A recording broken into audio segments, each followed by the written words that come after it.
If you mess this world up, my brothers and sisters, if you mess it up, you messed up everything. That's why the Prophet sallallahu alaihi wasallam, his companion Uthman radiallahu anhu, whenever he would walk past the graveyard, he would begin to cry. Cry so much till his beard became soaked. It became soaked with the tears. And the people, they asked him, they said, Ya Uthman, you cry when death is mentioned and the grave is mentioned, but you don't cry if we talk about hellfire or anything like that. And the reason for that is because he said, the Prophet sallallahu alaihi wasallam, he said, I heard him say that the person who dies, his day of judgment has already started. Your day of judgment actually starts the moment you die. So the way you live this life will determine what your situation will be inside of your grave. And it will also therefore now determine what it will be like in the next life. So for that reason, it's essential, it's imperative, it's necessary that you live a good life and you have a good relationship with this world, this dar, this place, so that you can then benefit from a correct abode, a praiseworthy abode in the hereafter. For that reason, inshallah ta'ala, I want to narrate to you a story. There was a man and he found himself in the wilderness one day. And as he's inside of the wilderness, he's walking, he starts to hear a sound from behind him. And the sound led him to assume that maybe someone is following him.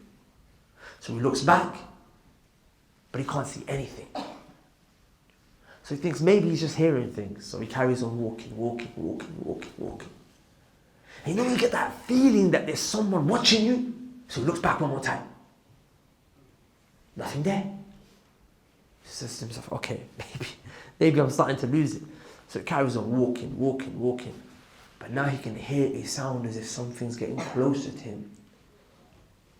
He looks back. He sees a lion. And the lion is crouched down, ready to pounce. The moment he sees the lion and the lion sees him, he realizes, I've got to run. And in that moment, the lion jumps. And as the lion jumps, the man, he starts running fast pacing. His heart is beating, almost beating out of his chest. He's jumping over stumps, the tree stumps, he's ducking underneath the branches, he's moving through everything as fast as he can, he's running fast. But obviously he's not faster than the lion. The lion is gaining up on him, running up faster. He looks back and thinks, subhanAllah, this lion is gaining up on me. So he tries, that last minute, he tries to push out everything that he has. He sprints as fast as he can. And just as the lion is about to grab him, he notices a well right in front of him. So what does he do? He jumps. He could die. But he knows inside his head that if he stays alive, he's definitely going to die because the lion's going to eat him. So he doesn't have time to think and make that decision. So literally, just as the lion is about to grab up beside him, open its mouth and quickly stomp the man, he jumps and he just escapes the teeth of the lion and he falls into the well. Now the well was deep. And as he's falling, he notices there are ropes inside of the well. Now these ropes are used to, what does it do? Lift up the bucket of water, right? So you can take the water out. So what does he do? In the last moments, as he's falling, in those seconds, he grabs hold of the rope. But of course, what's going to happen now? Friction, right? Because as you're falling down and you're holding onto the rope, your hands are burning, but he can't let go, because if he lets go, he's going to fall and he'll be crushed at the bottom. So he manages to hold on and suddenly he just grabs a tight grip and he thinks, subhanAllah, alhamdulillah, I made it. So he says to himself, okay, I just have to wait here until the lion's gone. When the lion's gone, I can leave. When the lion's gone, I can turn back and I can go up and carry about my business. He looks up, at the top of the hole of the well, and he notices that the lion is still there, circulating. The lion knew that he fell into the well. And he's thinking to himself, only so long until he comes back out. So I'm going to wait here for my meal. This man's getting tired though, he's losing his upper body strength. Only so long you can hold on, right? So he says to himself, let me go down. Let me climb down. And then eventually, once the lion's gone and I got some more energy back, I'll climb all the way back up to the top. And as he's about to make his way down, he notices a snake coiled at the bottom with its mouth wide open, like this. As if to say, I'm waiting for you. I'm waiting for you right now. So the man thinks to himself, subhanAllah, lion at the top, snake coiled up at the bottom. What am I going to do in this situation? I have no choice but to hold on. You know, when you're in your last moments and death is in front of you, you'll pull out crazy amounts of strength. So he's like, listen, hold on tight. But if the situation couldn't get any worse, he notices that there are two mice that are climbing down the rope in the well. And they get to a point on the rope where they now start to nibble away. There is a black mouse and a white mouse. Both mice are nibbling away at the rope. Now when a mouse, it nibbles kind of slow, right? It nibbles kind of slow. I mean, it's not gonna take that long, but it's not like it's gonna snap in a second. So he thinks to himself, subhanAllah, this is crazy, man. If I go up, I'm dead. If I go down, I'm dead. If I stay holding on to this rope, I'm still dead. I've got no hope. Now the question I want to ask you, my brothers and sisters, is what do you think this man is doing in this situation? He knows he's gonna die. There's no way out. He goes up, the lion's going to eat him. He goes down, the snake's going to take him. He stays on the rope. The mice are going to eat it away until the rope snaps and he's going to fall to his death. So what do you think this man is doing in this situation right now? He's praying. He's asking for forgiveness. He's repenting. He's making tawbah. He's crying, saying, Allah, forgive me. Allah, I've wronged myself. Allah, I've sinned. I've oppressed. Allah, please forgive me. He knows any minute Allah about to meet you. Any second, any minute, any moment, the rope is going to snap and Allah, I'm gone. And he doesn't know when it's going to happen, but he knows it's going to happen any minute, it's going to happen soon. Any second it can come. So he's crying, he's begging Allah, Allah, I'm sorry. In that time, he might try to do as many good deeds as possible, right? Do dhikr, tasbih, subhanallah, alhamdulillah, Allahu akbar, la ilaha illallah, wahdahu, la sharika, lahul mulk, wa lahul hamdu, wa huwa ala kulli shay'in qadir. He's doing as much as he possibly can. And as he's doing this, he notices that there's a patch of honey on the wall. For a slight moment, he gets distracted because he thinks to himself, I've not eaten all day. And that patch of honey looks so sweet. So he takes his finger and he extends it towards the wall where the patch of honey is. He gets a nice amount onto his finger. He brings it close to his lips and he tastes it. And in that moment, it tastes so sweet. It tastes so lovely. He's enjoying it and he's just eating it. He's thinking, subhanAllah, this is so nice. And as he's enjoying it, suddenly the rope snaps and he's dead. He's dead. This story is a metaphorical story. In it, the lion, it represents death. The same way the lion was chasing this guy and it wouldn't leave him. Even when he went into the world, the lion was there. The same way death is chasing you, my brothers and sisters, the moment you're born. The moment you're born, death is on your trail.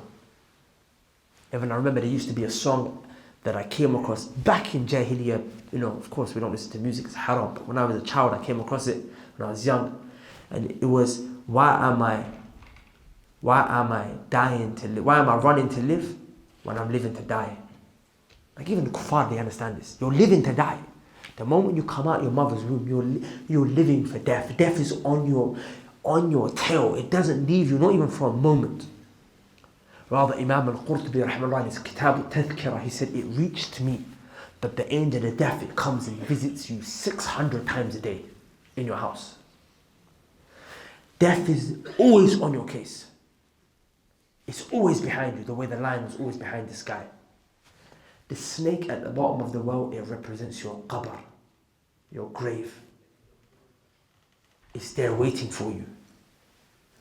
Whatever you do, climb up, climb down, or stay there, you will come and fall into your grave eventually.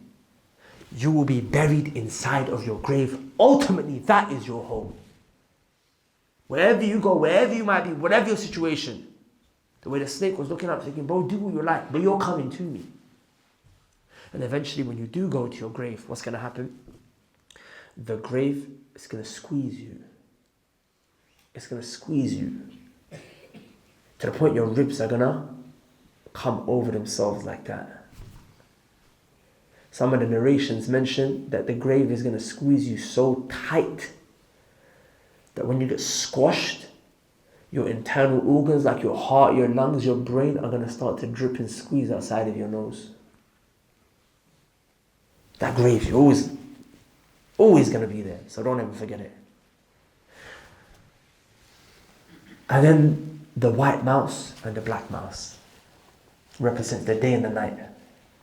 The same way the two mice were eating away at those ropes is the exact same way that the day and the night is eating away at your life. Imam Hassan al-Basri used to say, what is the son of Adam? What are the children of Adam except days and nights that came together? With every day that goes by, a part of you disappears. With every night that passes by, a part of you is gone. So then the question I want to ask you right now, is your situation different to this guy who was in the well? If the lion, which was his death, was on his tail, then know that your death has been on your tail from when you were born as well. Some of the Salaf will say death is like a sword stretched out over your neck, and it's just waiting for Allah to give the command for the sword to drop. So the same way this man, death has always been chasing him, death has always been chasing you. The same way this man, he had that snake waiting at the bottom. You've got your grave waiting for you. The part where you and me are going to be buried has already been decreed. Allah has already decreed, it's been written, it's been recorded, the place where you're going to be buried. Is it different so far to this man's situation? And the same way the black and white mice were eating away at the rope, the night and the day are eating away at your life. So is there a difference between me and you and this man?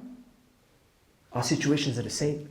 The same way any moment that rope can snap, any moment your days can be numbered. But then why is it that we don't find ourselves in this man's situation? Remember, he was making tawbah. He was just occupied with he knew any minute death is on me. The grave is waiting. The mice are eating. Any minute I'm going to meet Allah. So I have to be in a constant state of tawbah. And he's just saying, Allah forgive me, Allah forgive me, Allah forgive me. He's repenting, he's begging Allah Azza wa Jalla for forgiveness. Why is it that we're not like that then? It's because we get distracted by the world. And that's exactly what the patch of honey is. The patch of honey is the dunya. If we took all the girls away, because the fitna of the guys really introduced the girls, and the fitna of the girls is the dunya, material things like cars, clothes, money, houses, that's what really and truly drives women. Men are driven by women, women are driven by that which men have, i.e. money, right? So if we removed that, like, what do you have to live for? Nothing. You just wait for your death. There's no distractions. And every day you'll just be waking up for Qiyamul Layl, Tahajjud, begging Allah, Tawbah, forgive me, Ya Rabb, I'm so sorry for the sins that I've done. You'll constantly be in a state of regret and remorse, waiting for the angel of death to come. And you'll make sure that because you know angel of death's going to come any minute, I need to be in a good place spiritually. I need to be in a good place. So when he comes and takes my soul, he takes it in a good way. But the reason we're not like that and we forget is because we all take a bit of that honey. And some of us, we get so absorbed in the taste of that honey that it overcomes us. that we completely forget about our duties to Allah, such that we're so wrapped up and we're so engrossed and immersed in the sweetness of the honey. At the angel of death, he comes and takes us, and we didn't even get a chance to say, Allah, we're sorry. The angel of death takes you, and you didn't even for a moment ask Allah for forgiveness. You didn't even get to say, La ilaha illallah. That is a very wretched situation. But a person who's smart, he doesn't get distracted by the honey. He says to himself, listen, honey or no honey, sweet or no sweet, I'm about to see Allah. And when I see Allah, Allah's either going to give me rivers of honey in paradise, or I'm going to drink from rivers of pus in the hellfire. So I don't have time to be distracted by the honey of this life. Sure, I take a little bit, enough that I need to carry on about my business and do my thing. But not to the extent where this is going to become the start and the end of my desires. This is why some of the Salaf al-Salihin would say that the people are drunk. The people are high. The people, they're off their heads. They're not sober. And they will only wake up from their drunken state when the angel of death comes and rips out their soul.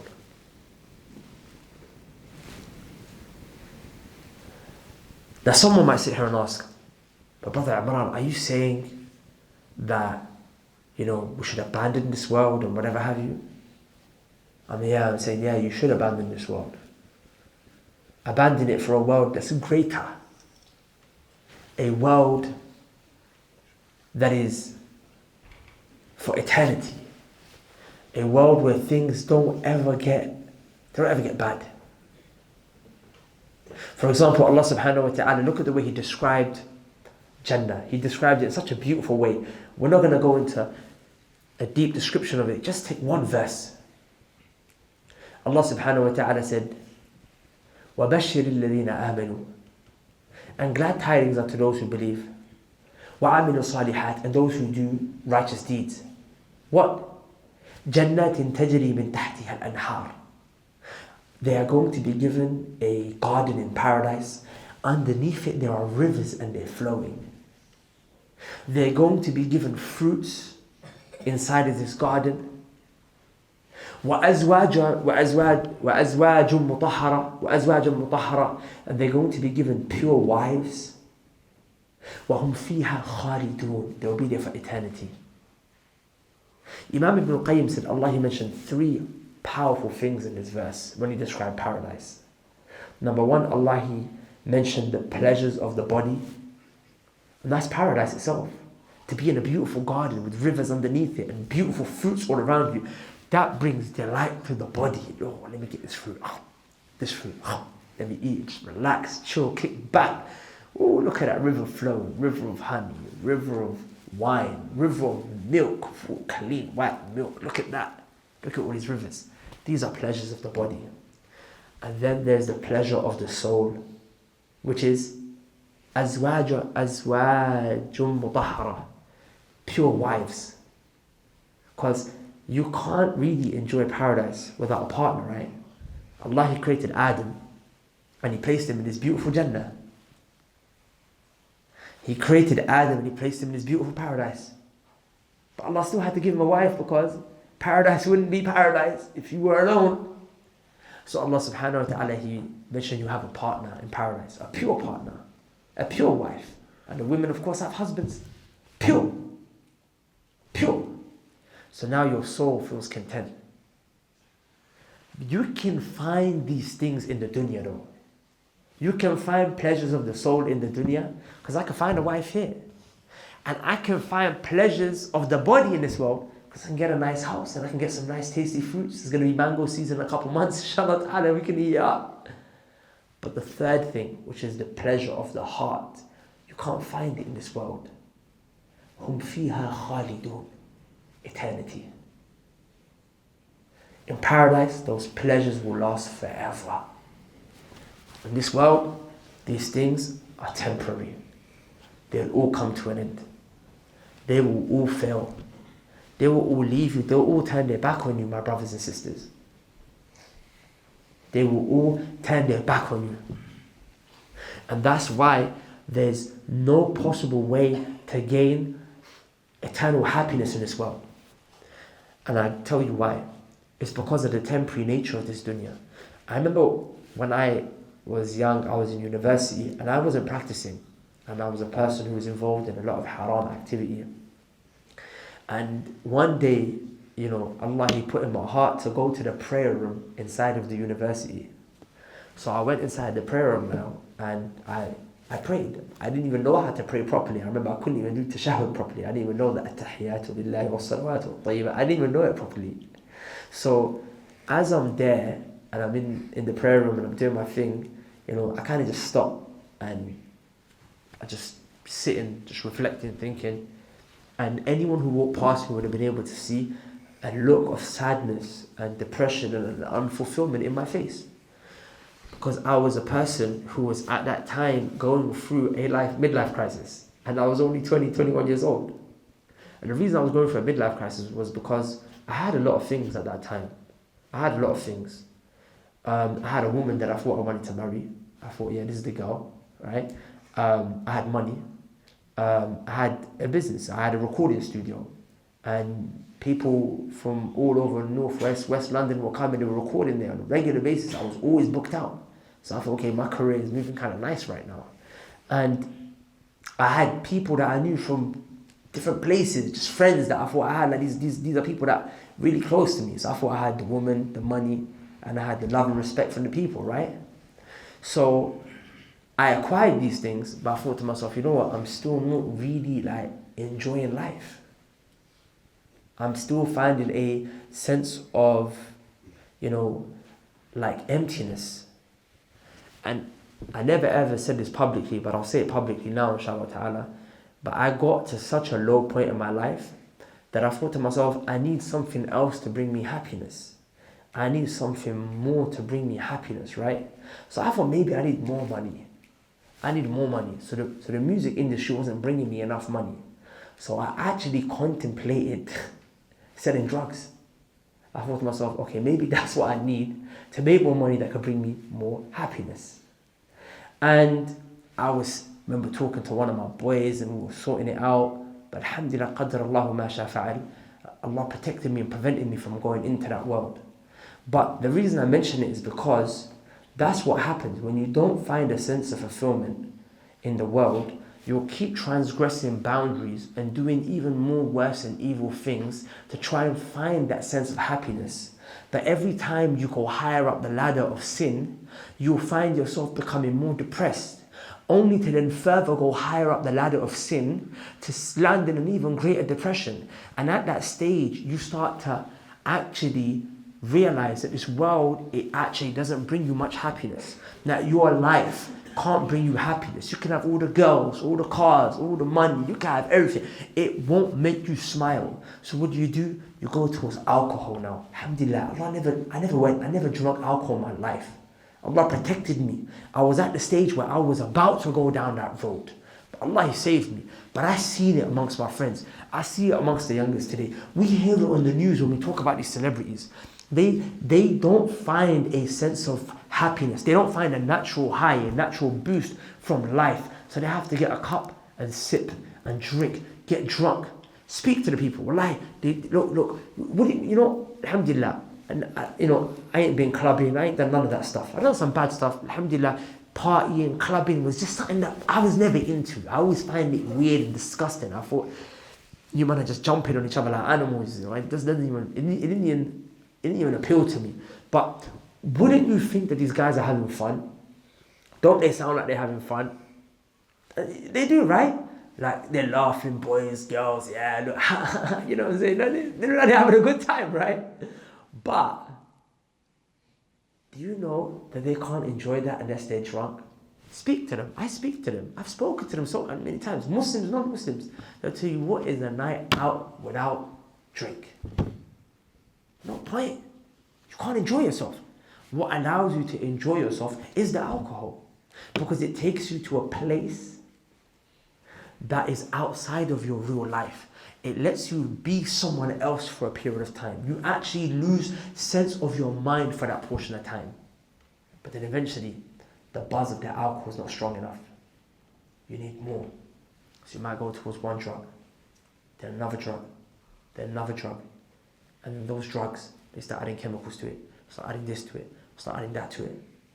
Until you tried all the best drugs, the strongest drugs. And you look in the mirror and you say to yourself, why can I not find happiness? And at that point, you realize that life is too painful. The only way out is to not live anymore. And that's when they kill themselves. That's when they die. Suicide. On the lead up to it, they start cutting their wrists. It's a phenomenon. Self-harm is a phenomenon. People are doing it on levels unexpected. Sadly, some of us probably got family members that are, probably some of you guys are doing it, but you can't tell no one. But if we lift up your sleeve and we say, yo, what's these scars? These scars are because you know your life is worthless and you don't find happiness in it. So you make yourself feel that pain so you can try and come out of that. Does that make sense? So these people, they end up committing suicide. So I was at that stage where I was about to start walking that journey, because in my mind I was saying to myself, I need to find happiness. I actually started to enter depression. So I thought to myself, okay, maybe the depression is because of the weather. Like maybe I need to go on holiday. So I just became a holiday freak. Like I would go New York, I would go LA, I would go Dubai, I would go here, I would go there. Okay, like, literally like every 2-3 months, I'm actually going on holiday. And then I'm buying things, I'm buying clothes, and it's just none of it is making me happy. So I was about to walk down a certain path, then I met this brother in my uni. He sat me down, he saw there was something on my face, he said to me, bro, what's up? Older brother, you know, he talks to you, you think, okay, you have to show me a little bit of respect, huh? And I was like, bro, you know, he got me to open up, and I opened up and I was like, bro, listen, basically, man, I'm just sad, bro. I'm just not happy in life. You know, I'm just sad. I got this girl I'm trying to marry, I got this money, I got this, I got that, I do this, I do that. You know what I'm saying? Like, I'm living what most guys' dream is, but I'm not happy. He said to me, do you find happiness in these things? Like, do you look for happiness in women? Do you look for happiness in money? And I responded in the affirmative, yeah. I mean, who doesn't? Who doesn't? This is all I knew what happiness was from a young kid. I saw it on TV, I heard it in the songs, I saw it with my friends, I saw the adults, like happiness, like girls, money, like, or wife, money, house equals happiness. Like, how else am I supposed to be happy? He looked at me and he said, listen, bro. He said, I got bad news for you. I'm thinking, what's this bad news? I can't take any more bad news. I'm already feeling pretty bad. He said, the bad news is that if your life is dependent, if your happiness, is dependent upon these things, then you are destined to sadness and depression. I'm thinking, what? I'm thinking in my head, is there no hope? Does that mean there's no hope? Am I destined to just be sad? Because I can't live a life like this. But then suddenly, before I could say anything, he said, but there is a way you can be happy. He said, there is a way that you can be happy. So now I'm eager, bring my ears close. I'm like, how? How can I be happy? He said, place your happiness in the one that's permanent. Don't place your happiness in things that are temporary. Because those things that are temporary, they will one day go. And if your happiness is based on them, with them your happiness will go. But he said, Allah is one who will always remain. كل من عليها فان ويبقى وجه ربك ذو الجلال والإكرام. Every single thing will perish except the face of your Lord. Everyone will go, everything will leave you, everyone will turn their back on you. But Allah, He will always remain. At night, when you're sad, you want to wake your wife up. Babe, I'm upset, I'm tired, like, I need to talk. You know, you're sad, something's in your mind. You wake her up and she looks at you, she says, yo man, look, it's 2 a.m. in the morning, bro. I'm going to pray Fajr in a couple of hours, man, leave me alone. I'm trying to go back to sleep.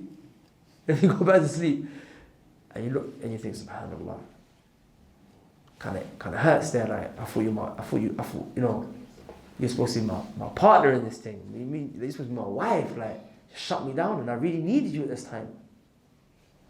That kind of guy, alhamdulillah, I'm not that kind of guy now. And I'm never trying to be that kind of guy.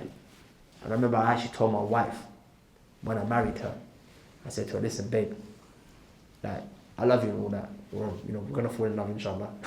Because, I don't believe you can have love until the marriage kind of goes on. I mean, at the beginning, it's all whatever, but eventually, love kicks in. So I'm like, listen, eventually, when the love thing kicks in, I said, if you ever get sad and upset at night, don't wake me up. Because if you do really and truly, I'm just going to tell you, listen, I'm tired, I'm going back to sleep because I had a long day and I've got to wake up early in the morning.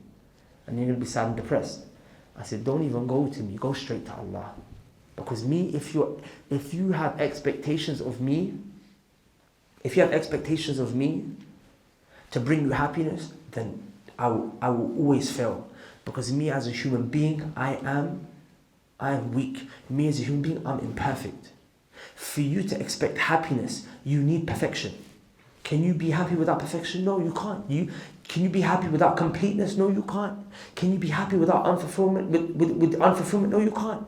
You need perfection, you need completeness. You need fulfillment to be happy. And I said, by my nature as a human, I will never be able to give you that. So if you expect that from me, you'll always be depressed. Rather bypass me, go straight to Allah. But she still tries to wake me up sometimes. But alhamdulillah, she's good, mashallah. But the point of the matter is that what the brother taught me, and I benefited from him, was to turn my back on the world and to not rely upon people anymore, and to rely only upon Allah subhanahu wa ta'ala. And I swear by Allah, since that day I took that advice. And I know we all have struggles and difficulties in our lives, and I'm not here to tell you that my life is harder than yours, but I swear by Allah Azza wa Jal, Allah tested me. I actually live quite a hard life. There's things that you guys probably see online where you can imagine my life is hard, but there's things that you guys don't even see that are even 10 times worse. But just judging it based on what you see, like I'm constantly being ridiculed on Twitter or on social media, I'm sure you guys have seen that stuff, right? And do you have any idea what it's like to wake up in the morning and you see a whole thread about you, people taking your statements out of context, the same people that you're trying so hard for them to be guided for Allah's sake, and you spend nights actually crying to Allah, begging Allah to guide them, you see them violating you, ripping you to shreds online, talking about your honor, your respect, being so personal. Like, you'd think, some people come to me and say, well, how do you deal with that? And I tell them it's easy. And it really is. You can ask my friends. I really do find it easy. Do I not? Like, does it faze me? The way the people talk? No. You know why? Because I don't care about humans. Me, I don't expect nothing from them. I only expect from Allah. I don't expect from people. I don't expect from my wife. I don't expect from people. Of course, the levels of expectation differ. From the people online, I expect nothing from them. From my friends, I expect a little bit of something. That's why it can sting sometimes if someone lets you down, but really and truly, it's not going to break my heart or make me fall into depression. You know why? Because I never placed anything from the world inside of my heart. I placed it inside of my hand. And if Allah's going to take something outside of my hand might feel empty for a bit, but it's not going to hurt. But if there's something that's deep inside my heart, if money is in my heart, if the love of my wife is in my heart, the love of my friends is in my heart, the love of whatever is in my heart, eventually it's going to go, right? Because it's temporary. It has to go. When it goes, if it's in my heart, what's going to happen to my heart? It's going to break. And that's how people get heartbroken. It doesn't have to be a girl that breaks your heart. Anything can break your heart. It breaks your heart when you make it mean more to you than it should. You see, if I place, imagine this is a glass, and I place it on the edge of the table, I place it right on the edge of the table. What's going to happen when I let go? It's going to fall, right? And then what's going to happen to the glass? It's going to smash. Now, should I blame the glass when it smashes because it smashed? Or should I blame myself for placing the glass where it was destined to fall and smash? I blame myself because I expected the glass to not smash when I put it in such a vulnerable situation. The same is with a person who tries to climb a tree by climbing up and holding onto the twigs. What's going to happen if he puts all his weight on the twig? The twig's going to snap. When he falls, he's going to what? Break a bone, break a leg, twist his ankle, break his arm. Should he now be upset at the twig for breaking? Or should he blame himself for placing his expectations on something that wasn't built to carry his weight or his load? He should blame himself for placing expectations in a place where they were never supposed to be placed. Can I blame myself if I try to dig into the ground with my bare hands? If I try to dig into concrete with my hands, should I blame myself? What's going to happen to my hands if I try to dig into the ground with my hands and I keep doing this? What's going to happen to my hands? My hands are going to break. My knuckles are going to fracture. Because my hands weren't built to do this job. The same way, the point I'm trying to make, and I went all around to drive this point to you guys, my brothers and sisters, the point is that this world, it wasn't built to make you happy. This world, it doesn't have the ability, the strength to meet your expectations. Your expectations are high. Why? Because you're a human. And Adam was built in paradise, was made in paradise. Our home is paradise. Paradise is a perfect place because it lasts forever. Because it has perfection that Allah created for you for the reason of it being a source of fulfillment for you. And because you're a human from that place, your expectation is that high. The problem is that you search for that expectation here. No. That's wrong. That's wrong. The sense of emptiness that you feel inside, that is like a GPS system that should navigate you towards the place of eternity, which is the hereafter. But we get misdirected because the taste of the honey. It's like you're driving on a motorway and you got to get to a place and you're running late. You know you're running out of time. But then you see like a service stop. So what do? You know you shouldn't stop. So you pull over, you eat, and you carry on. But late. By that time, the angel of death comes, might take you. And it's okay if the angel of death takes you, but you live the fulfilled life. You ain't even lived the fulfilled life. Does that make sense? For that reason, my brothers, my sisters, I ask you, I beg you, I call unto you to please turn your back on this dunya. It won't bring you happiness. It won't bring you joy. It won't be that thing that you need. Rather turn to Allah. Rather turn to Allah. Because when you turn to Allah, you will find eternal happiness in paradise. But then you might say to yourself, okay, cool, that makes sense. I'm going to find eternal happiness there. But does that mean I'm still going to feel empty in this life? Does that mean I still have to go through sadness and depression and emptiness in this life? No. Imam Ibn Taymiyyah, rahimahullah, he mentioned that there are two paradises. There's a Jannah in the next life and a Jannah in this life. And anyone who does not enter the Jannah of this life, he will not enter the Jannah in the next life. Okay, we know what the Jannah in the next life is. But what's the Jannah of this life? The Jannah of this life is a heart that's attached to Allah. Ala bi dhikrillahi tatma'innul qulub. Verily, in the remembrance of Allah, the hearts they find ease. They find happiness. Rather, Allah said to the believing men and believing women, لَنَحْيِيَنَّهُمْ حَيَاةً طَيِّبًا. We're going to make them live a good life. Who are they? Allah said, the ones who believe and those who do righteous actions.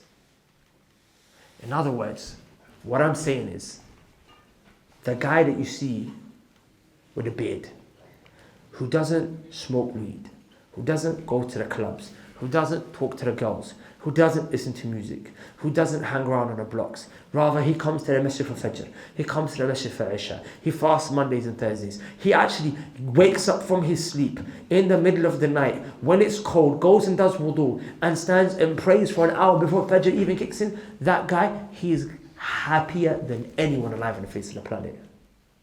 That's exactly what I'm saying.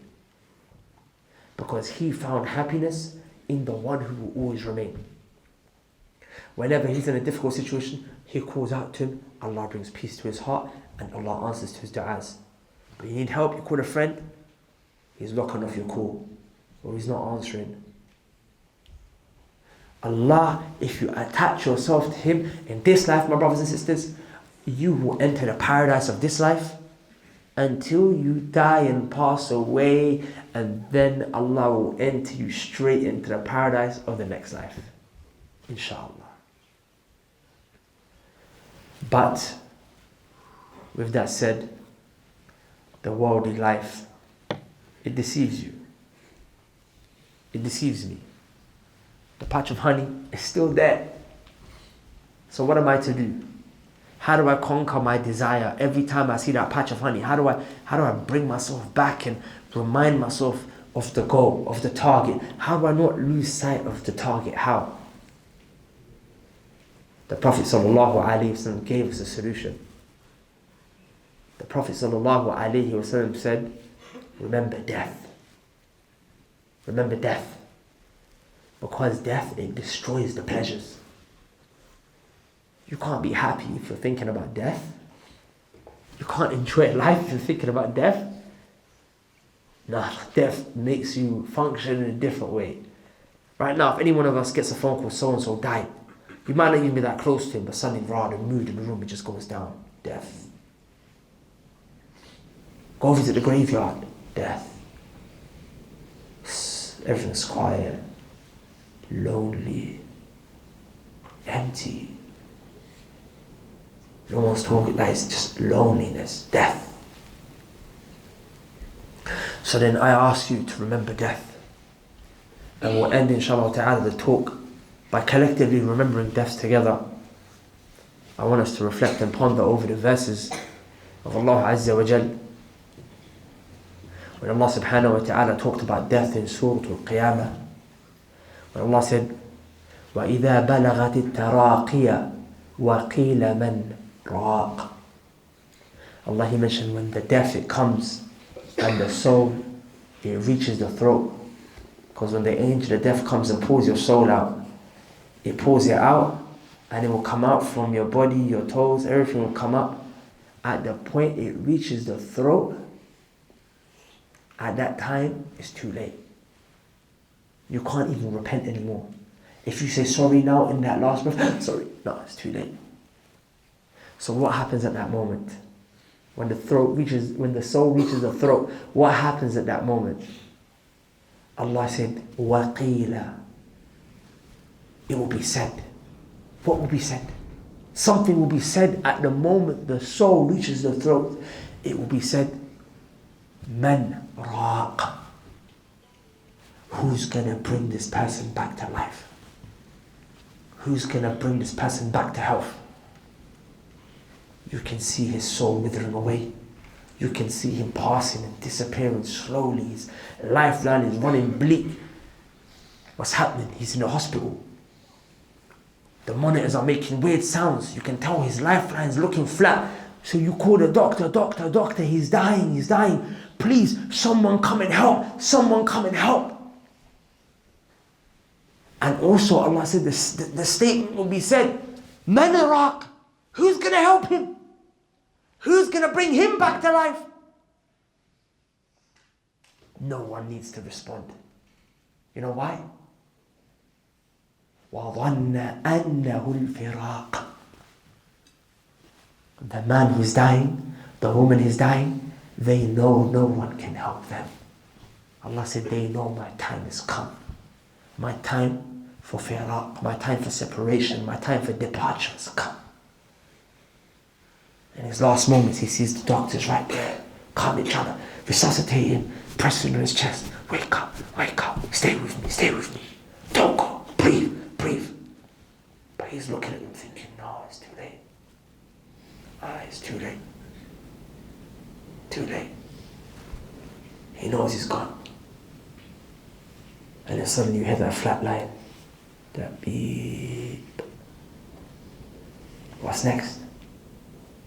وَالْتَفَّتِ السَّاقُ بِالسَّاقِ. You're wrapped up in a white shroud. And your legs are folded over one another. Put you into your grave.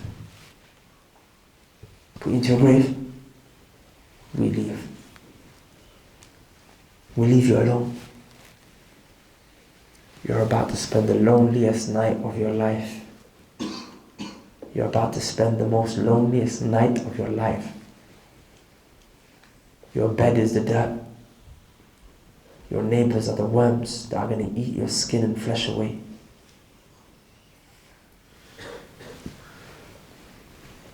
This is your future. And you can either work hard such that Allah, He furnishes your grave with the furnishings of paradise, or you can drink and absorb from this dunya till you're full and you'll never really be full, such that your grave is furnished with the furnishings of the hellfire. I'm not saying don't get a good job, don't make money, don't get married. No, do all those things. But place the world in your hands, not in your heart. In fact, some of the scholars, they mention, because people say, well, Allah said, وَلَا تَنْسَى نَصِيبُكَ مِنَ الدُّنْيَا. Allah said, do not forget your portion from this life, right? So people say, bro, what do you mean? Allah said, don't forget your portion from this life. And you're saying that, didn't we forget this life? You know what that means, portion from this life? Some of the scholars said it means to have enough money to buy a white cloak, a white shroud to be buried in. Because when you enter your grave, the only thing that will come with you from this world into the next is that white shroud. Some said you don't even need more than that. As long as you have that, you're good. With that said, سبحانك اللهم وبحمدك أشهد أن لا إله إلا أنت أستغفرك وأتوب إليك. As you guys can see, that was emotional. That was powerful. Now you guys also have an opportunity to send someone who really needs this trip in that same way. We've got another trip inshallah ta'ala, and we're raising money for others who desperately need to go. They're struggling with their iman, they're struggling with their faith, they really got a difficult life. But these trips, they change people's lives. That what you saw is just one example, my brothers and sisters.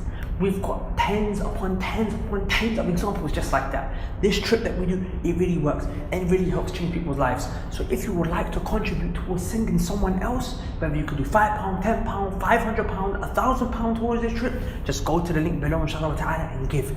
Give as much as you possibly can.